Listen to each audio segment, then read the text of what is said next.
Hi, ladies. We finally come to the end of our first session, and we're about to start the second. And in the last session, we were focused on past assessment. We're talking about the things that we did right, areas where we believe that we think that COVID might have impacted both positively and negatively. We talked about greatness, we talked about conflicts, and just a few other things. And I wanted to just give you guys a few points to take home as we move into the next session. So the next session we're going to be talking about purpose, but I want to say something about the past when we looked at it, right? When I read everyone's post, first of all, I just want to congratulate everyone who took the time to write, because a lot of times the reason that you're asked to write these things down is not because we just want to read this, right? It's for you. It's also for me, it's for all of us. When you start to write, something happens to your spirit when you put it down in words. I wish we were in a setting where we could talk, because when you talk, it's a very similar output. No result, right? But anyways, so a few things. First of all, I love the new perspective that came with COVID. COVID was very challenging. A lot of people lost so much, especially job wise, economically. Families have been challenged. People that never had to struggle financially are doing so in this season. But I'm so happy that in all of that, there was such a positive, perspective that came from the group. That time that we were given to spend with family, there's nothing compared to that. I think for me, that is one of the greatest things, and I'm hoping that that doesn't we don't lose sight of that even when we don't have to deal with COVID like we're doing now. Because family truly is the most important thing. Sometimes it can get on your nerve, they can get on your nerves.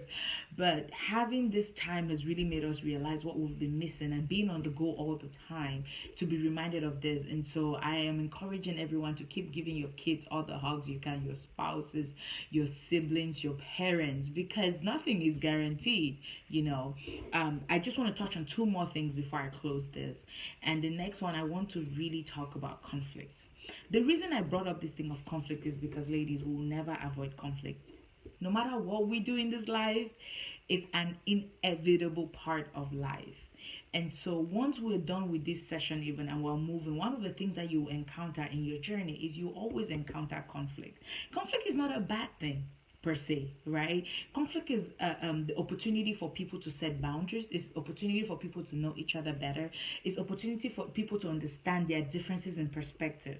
That's what conflict is about. And if you're going to work with people to accomplish anything that God has put in your heart, there's going to be conflict. Conflict just means in a point in time we may not agree on something, but that doesn't mean we have to stay there. A lot of times conflict has ruined so many amazing relationships, and the thing that has caused conflict to have such power is ego, because there's something about always being in control.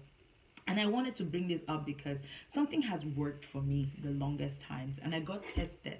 When I got back to social media, I was tested so strongly, and I think that was the way that God wanted to see if truly all this stuff I've been doing in private, I could do it too in public. And so every time someone has brought conflict my way, you guys, it might sound weird, but I see it from a place of compassion. Isn't that crazy? And it's worked, because I want you guys, when you leave from here, to try it, and it's going to help you as you go forward. Why compassion?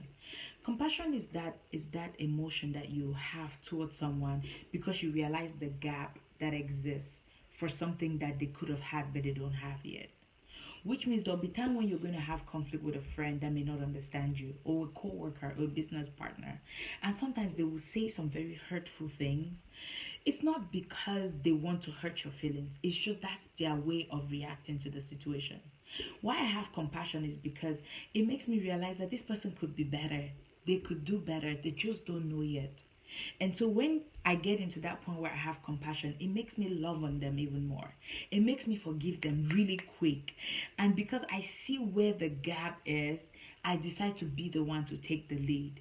So if I know that they're not going to apologize, but they're invaluable in my life because of what they do or who they are to me, I'll take the lead and I'll call them out and I say, hey, you know what? Maybe we looked at this differently.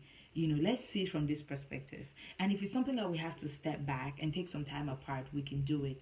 But when you have that feeling of compassion, which recognizes that this person may not have the understanding that you have, it makes you just love on them. Isn't that crazy? And what I discovered is that makes you, trust me when I say this, it's impossible for you to be mad at anybody. Impossible.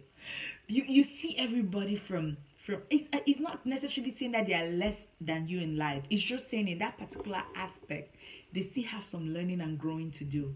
And so I see them and I have compassion because God has given me the opportunity to know better, to do better, to love better, to forgive better and quicker, right? And to embrace sooner.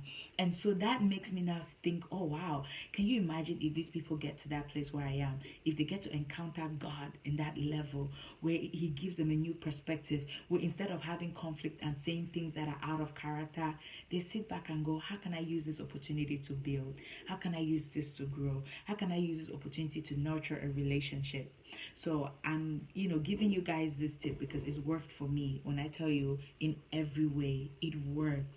Anytime somebody brings something at you, be it a mother-in-law, even your spouse, every time somebody brings something at you, the first thing, just step aside and realize, you know what? They are only reacting based on how they know best. But you who has been exposed to the wisdom of handling this better, you should do better, right? Okay, good. So that was one thing I wanted to put out there because conflict is one thing we cannot avoid. We're always going to have to deal with conflict. Third thing I want to talk about is the greatness part. First of all, I'm celebrating every lady who is on here. I mean, there's so much greatness in the room. I was reading some of your write-ups and I was almost in tears. I was like, wow, God, like, look at how amazing you are, that you took all these women that have such amazing hearts, are going to do such incredible things, are already doing it even. And here we are in one room and just being able to share with each other and support each other. So I thank you guys for doing that already. And I just want to encourage everyone who is on here. Let me tell you, and this is not one of those things where I'm being cheesy or whatever. God has been very intentional in my life, which means everybody I have crossed paths with, I had to meet them. And if we cross paths, it's because you're destined for so much greatness. I don't want everyone to think when they talk of greatness, it means you have to be on some stage or whatever. No. Greatness comes from being able to walk in your purpose and fulfill your purpose as God created you for. So once you become aligned with that, you're unstoppable. And so if there's anybody in here and that has had that nudging in their hearts that there's something that they're supposed to do, I just want to tell you right now, start and do it. Don't stand in your way. I could see that many of us in the group can agree on one thing, that a lot of us are the ones that have stood in our way because of our minds, and sometimes because we want to do it so well, we feel we have to have it perfectly planned out. Trust me, one simple action you take is better than the best business plan written by Harvard students even. So if there's something that you've always wanted to do, just do it. Just do it. If God put it in your heart, there's somebody out there who's supposed to be blessed by that. So I really appreciate you guys doing the first part of this. And the reason we had to do this because I want us to see, when we look in our past, those little gaps that we have. Because what will happen is when we understand our purpose and understand our personalities, we're going to tie everything to the gaps we've had, our journey, and then it will help us now start to prepare better for the future. So I'm super excited. Thank you for participating again. I'm going to close. This is me closing out our first session temporarily, and I'm going to do the next video that is going to be talking about our next part, which is understanding purpose, defining and understanding purpose. Thank you guys, ladies. Make sure you watch this one first. It might be a long video, but I hope that someone gets blessed by this and someone's life gets impacted by this. All right, talk to you guys soon. Bye.